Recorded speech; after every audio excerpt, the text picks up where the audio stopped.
So from the title of the video, I'll be talking about lust and why it's bad and why we should flee from it and ways to defeat it using the word. And I'll say that I believe that lust is kind of just, in a sense, one big thing of objectifying, because a lot of lustful things come from objectifying people and just trying to use things to kind of fill a void from that only God can fill.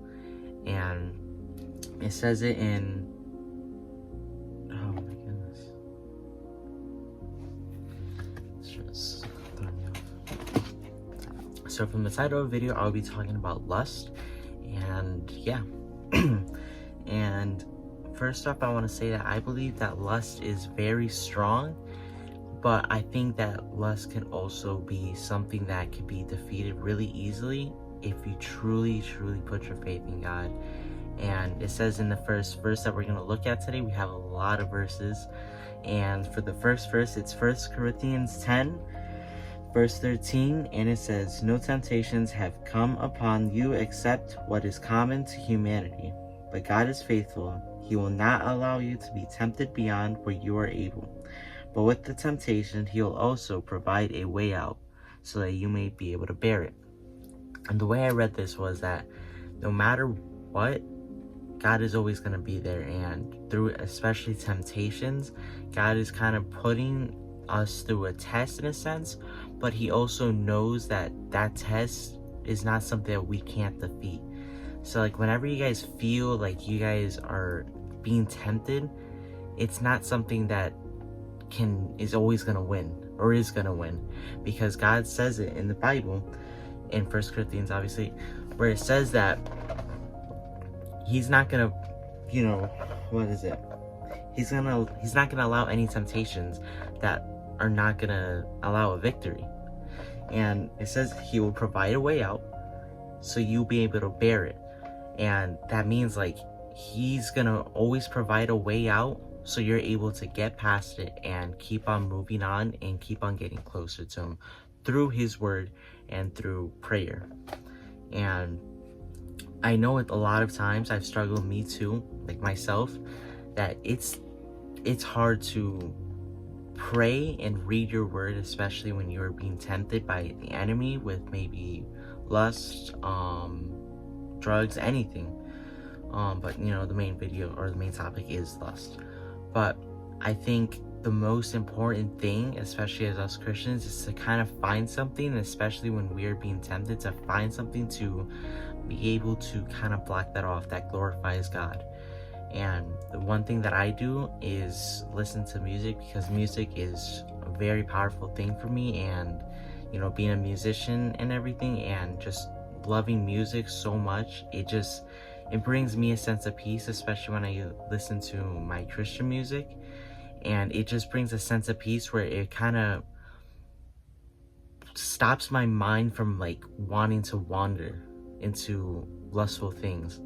And that's what I kind of do for like whenever I feel tempted. Either I pray and rebuke the enemy, which I really think you guys should, because when you guys feel temptation, that's the enemy trying to put, or demons trying to get in your mind to try and force you to sin. And it kind of goes with the story of Job, where we're going to go through times where the enemy knows that we have God, but he wants to see how many times we can fall. And knowing that we have God on our sides, what it says in 1 Corinthians, where He's going to show us a way out, we just have to believe and put our trust in Him and know that He's going to have everything under control. And we'll go to our next verse, which is Romans 8.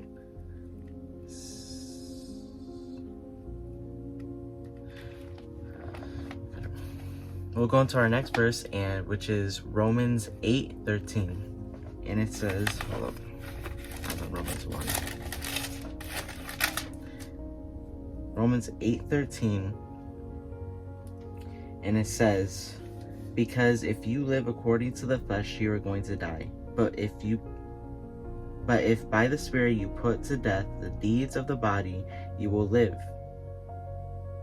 And the way I read that was that if we live by sin and listening to the flesh in our body, we're gonna die, obviously, right? But it leads to death. But I think that's also where Jesus comes in, where he died for that, where every sin kind of leads to death, where that's why he died, obviously, right? But I think that once we kind of realize that the flesh is kind of separating us from God, it kind of makes us want to keep on pushing to get closer. And obviously we're not going to be perfect, that we're going to fall to temptations, but I think the most important part is repenting and going to God immediately. Where I know a lot of people where when they sin, they feel shameful and they feel like they are far from God, that their journey is like over, that they got to start over. And I kind of always went through that too, where I felt as soon as I fell into temptations, I immediately like felt distant, where I didn't feel like I was on the same level. And I feel like that once we obviously try not to fall into temptations, but if we do, I think the most important part is to get back up and keep on pushing to get closer to God. Because the way I kind of use that as motivation to get closer to God, because the enemy's going to keep on pushing to try and get you to fall, but it's never going to be anything, because it says in 1 Corinthians that he's not going to allow any temptations that are greater than us. So we always got to know that God is going to work in us, and that he's always going to let a path out of that temptation. And knowing that, I feel like it kind of puts a relief, knowing that every temptation that's gonna be in our lives, it's not gonna be greater than us, that it's not gonna win, because God says it in 1 Corinthians where he's gonna make a way out so we're able to bear it, so we're able to get through it and move past it. And this kind of happened to me, I think it was last week Monday, where I was just so tempted, like so many like thoughts of my past, like things that I've watched, things that I've done, but instead of giving in and keep on feeding the temptations, the thoughts in my head, I immediately repented and keep on thinking of God and knowing the blessings that he has done for my life. And I also listen to music where it calmed my mind down from trying to race 1,000 miles an hour, right? And I think that's also where the enemy tries to get us, is where he knows that a lot of us, we think a lot, and once he throws that little thought, we're gonna keep on working on it. And I think once knowing that God is there and always gonna provide for us and help us through every temptation, it's so much easier to know that those temptations they have no power. So with that being said, I'm going to go into Matthew 5:28. And it says, where is it, 28? It says, "But I tell you, everyone who looks at a woman lustfully has already committed adultery with her in his heart." And it says in verse 29, "If your right eye causes you to sin, gouge it out and throw it away. For it is better that you lose one of the parts of your body than for your whole body to be thrown into hell." In verse 30, it says, if your right hand causes you to sin, cut it off and throw it away. For it is better that you lose one of the parts of your body than for your whole body to go into hell. And what that kind of told me is that if there's triggers in your life, whether it's your phone or people or things in your life that trigger you to fall into temptations and to fall into lust and all these things, cut it out. Obviously we're not gonna actually cut our eyes out or cut off our arms. I think Jesus was speaking metaphorically in this, but I believe that what it's saying is that if there's certain temptations in our lives and certain things to just cut it out, cut it off immediately, because it is better to go into heaven without that thing to then go into hell with that thing. Whether it's friends, it's better to go into heaven without that friend than to go into hell with that friend. You feel me? And it could go with apps, or it could be things, just trigger any triggers that are on in our lives that trigger us to go into that temptation and fall into lust.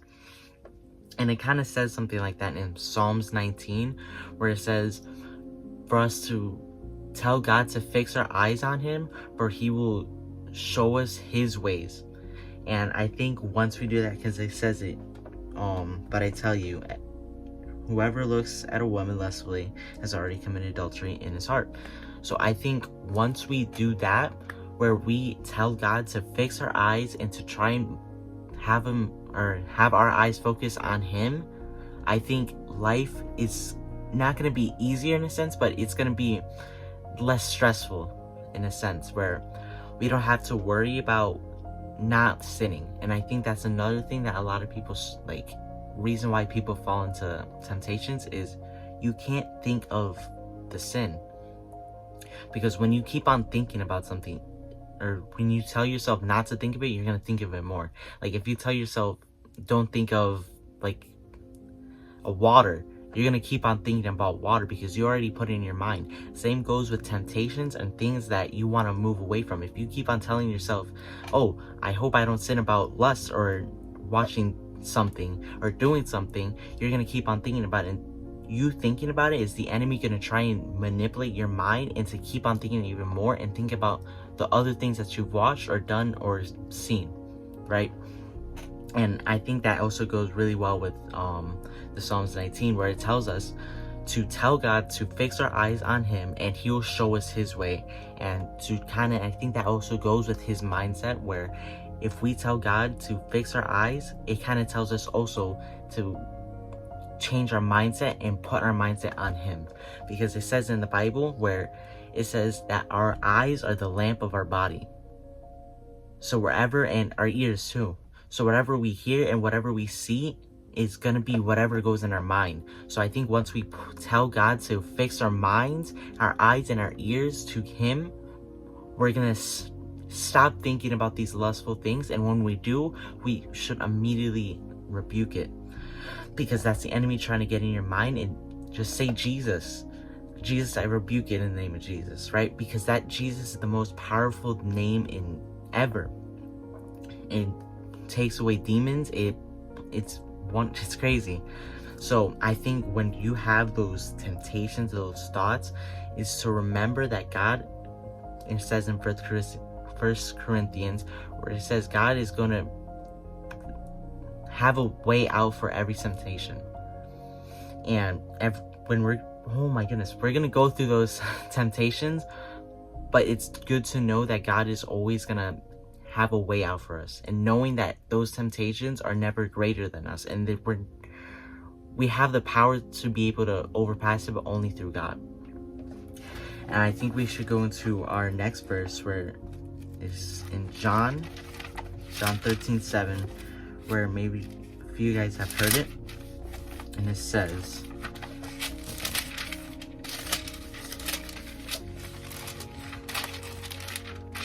says, Jesus answered him, what I'm doing you don't realize now, but afterward you will understand. And I love this verse personally because it tells me that there's going to be times in our lives where we don't know what we're doing. We don't know what the end goal is, but I think what is most importantly, just putting that faith, because sooner or later we'll understand it. And I kind of put this in my mind where anything that happens to us is always a blessing, especially if we're doing it with God.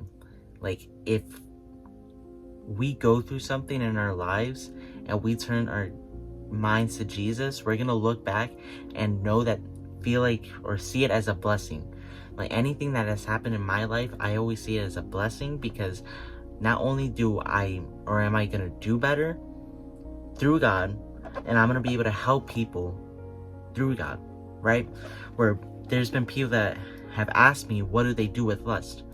Me going through all those things with lust and all these things that I've watched and seen, it helps me be able to be a blessing to help other people. And that's why I always feel like that everything in our lives is going to be a blessing no matter what, because all those things can help us not only get closer to God, be able to help other people get closer to God. And I think with our last verse today, or second to last, we're going to go into Proverbs 3:5. Let me get to it. No.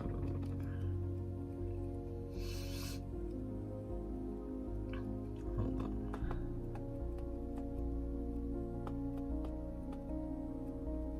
Alright. And it says in Proverbs 3:5, and it says, "Trust in the Lord with all your heart, and do not rely on your own understandings." And I think what that means is and I feel like the heart is going to be the way that we feel, in a sense, where the way I think of it is that our feelings, they change so much to where, like, couple times where I want to preach to someone, and then a couple hours later I have no desire to do that at all. And I think that knowing that is always good to trust in God, because our feelings change and our heart changes so many times, and really frequently, that we need to know that God always has a steady plan, and that we should always trust in God and not our own understandings, because we're not going to understand everything God is going to do in our lives, because God has so many plans that we can't even think about doing. Like me making this video is something I probably wouldn't have thought I was going to be able to do 2 months ago. It probably wouldn't even cross my mind. But the fact, me just trusting God, and even knowing that I'm not going to understand it, it helps me realize that God is good, and He's always going to provide, and He's always going to be able to make a future. And also says in Jeremiah 29:11, where it says, "For I know the plans for you, plans to prosper you, not to harm you, plans to give you a future and a hope." And just thinking about that makes me so happy, knowing that God is always going to have a plan, a good plan. His plans will never fail, because God will never fail us.